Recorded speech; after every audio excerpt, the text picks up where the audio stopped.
السعال او الكحة.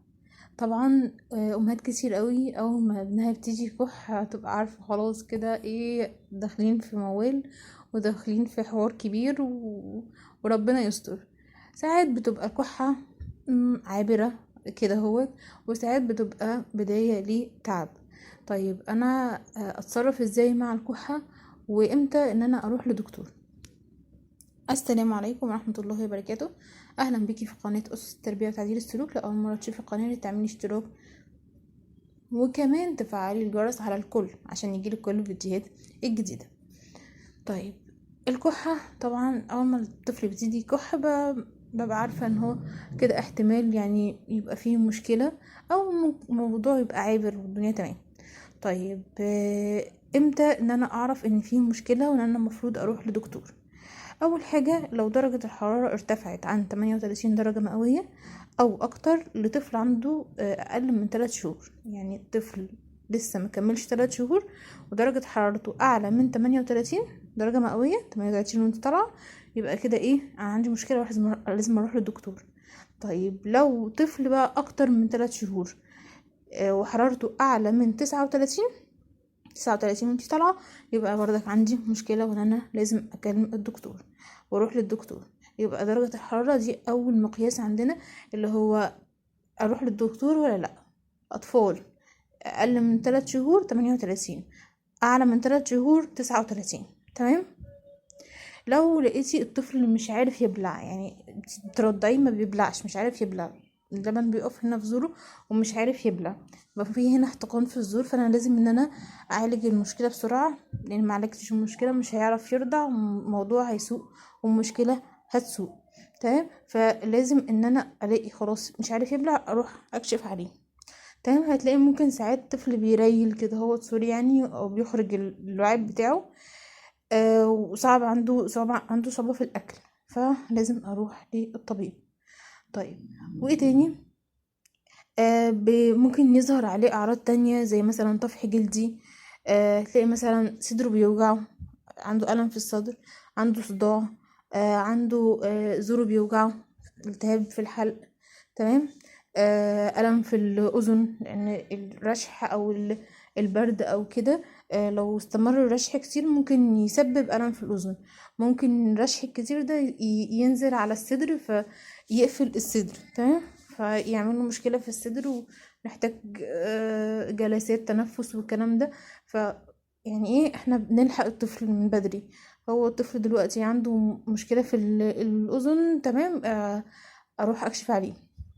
عنده الغدد، حاسة ان هي الغدد اللي عند الزور دي منتفخة، برضك اروح اكشف عليه. طيب امتى كمان لازم اروح للدكتور؟ لو الكحة دي او السعال استمر اكتر من 10 ايام، 10 ايام والموضوع مستمر وما بيروحش، لازم اكشف عليه. طيب وايه تاني؟ لو لقيتي سوري يعني المخاط بتاعه اخضر او بني او اصفر، فهنروح اكشف على الطفل. كده احنا ايه، داخلين مثلا في زكام او في مشكلة برد زكام. فلازم نحل المشكلة عشان نحل المشكلة الأساسية اللي بتسبب الكحة، سواء كان زكام بقى برد أو أي حاجة أو أي أمراض تانية. أنا ممكن أقول لكم برضك حاجات تانية يعني إيه، بس تبقى نادرة، بس برضك لازم يكونوا عارفينها. تمام. لكن الطبيعي او المتعارف عليه اللي هو عنده برد والكلام ده، فهو ده اللي بيسبب له الكحة. تمام. البرد يعني رشح يعني بيهيج الكحة، فاحنا نعالج الرشح فالكحة هتهدى. طب نعالج الرشح وممكن الدكتور يكتب لنا كمان على دواء للكحة. تمام. موضوع ممكن يجي للطفل يعني خلال السنة الأولانية ممكن يجيله 7 مرات، فالموضوع عادي. ليه؟ لأن الجهاز المناعي عنده لسه ما اكتملش، فهو أي فيروس جديد بيبقى بيحاول يتعامل معاه وبيحاول ان هو يعني ايه يصد ويعمل له اجسام مناعيه وكده. هو لسه صغير والجهاز المناعي صغير، فطبيعي ان هو يتعرض للبرد كتير. تمام. وبرضك هنقوله احنا يعني نحاول ان احنا نقلل تعرض الطفل للبرد ازاي. طيب خلاص، يبقى احنا قلنا لو اكتر من 10 ايام عنده كحة اروح للدكتور.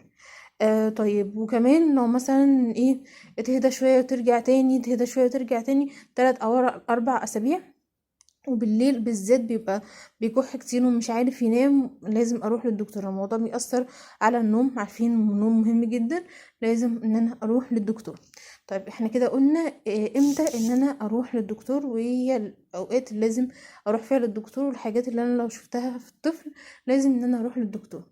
طب اساسا ممكن ان انا يعني امنع الموضوع ده واقلل الموضوع ده ازاي؟ إن انا ما اعرضش طفلي للبرد.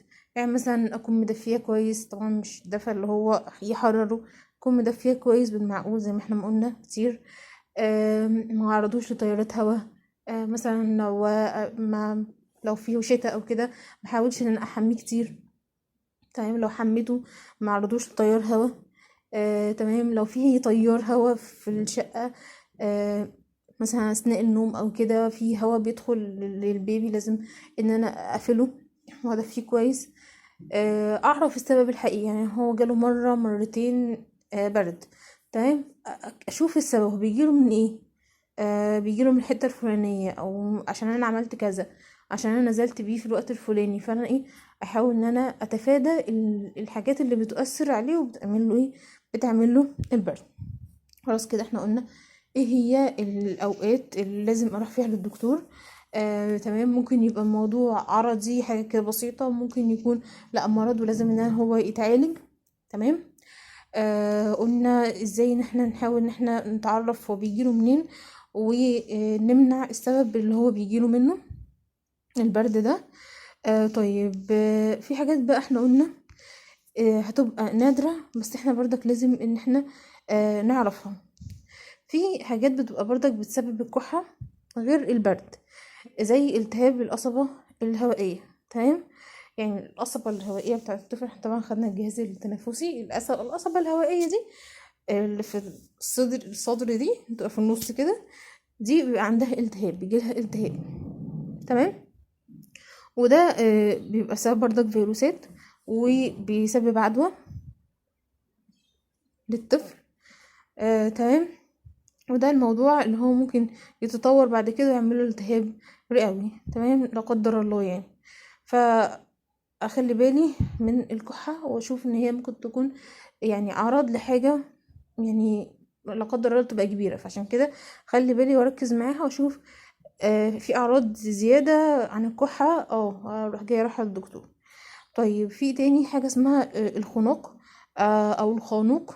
تمام، دي برضك بيبقى فيروس بيصيب ايه، بس بيصيب ايه، مش القصبة الهوائية، لا بيصيب الاول الحنجرة. تمام، الحنجرة اللي هي بيتكلم منها الصوت، اللي بتطلع الصوت دي. ماشي، وبعد كده بننتقل للشعب الهوائية اللي موجودة في الصدر، بتأثر عليها، فبتعمل الخنوق ده او الخانوق. طيب، في حاجة تانية اسمها السعال الديكي. تمام، دي طبعا احنا سمعنا عنها قبل كده. السعال الديكي دوت، دي برضك عدوى بكتيريا بتيجي في القصبة الهوائية والشعب الهوائية. تمام، وكمان بتكون معدية جدا.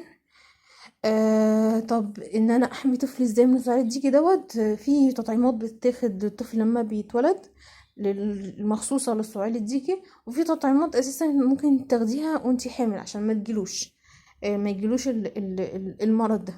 تمام، ممكن الموضوع يتطور معاه العدوى تتطور معاه والكحة دي تزيد معاه لغاية ما توصل لمرحلة الربو. فيعني لا قدر الله، لا قدر الله، فعشان كده احنا خلي بالنا من الكحة. اي عرض زيادة نروح للدكتور. تمام، وواحدة واحدة كده الدنيا هتتحل. طب لو طفل بقى بعد سنة، يعني لو طفل عنده اكتر من سنة، تقدر ان انت تديله بقى، هي خلاص انت هتبقي براحتك، تقدري تديله سوائل دافية، تقدري تديله عسل. العسل بيقوي الجهاز المناعي. قبل السنة صعب، لأن ممكن يجيله يعني لا قدر الله حالة من حالات التسمم بسبب العسل. فلغاية دلوقتي هما يعني الأبحاث بتقول كده، إن العسل بعد سنة، بعد سنة هديله عسل مع سوائل دافية، سوائل دافية كتير. كل ما تعملي لنفسك مثلا شاي، أي سوائل دافية ليكي اعملي له هو كمان أي حاجة دافية، ينسون، نعناع، حلله بالعسل، أي حاجة دافية عشان تهدي زوره وتهدي صدره. بس كده، وربنا يحفظ أولادنا، والسلام عليكم ورحمة الله وبركاته.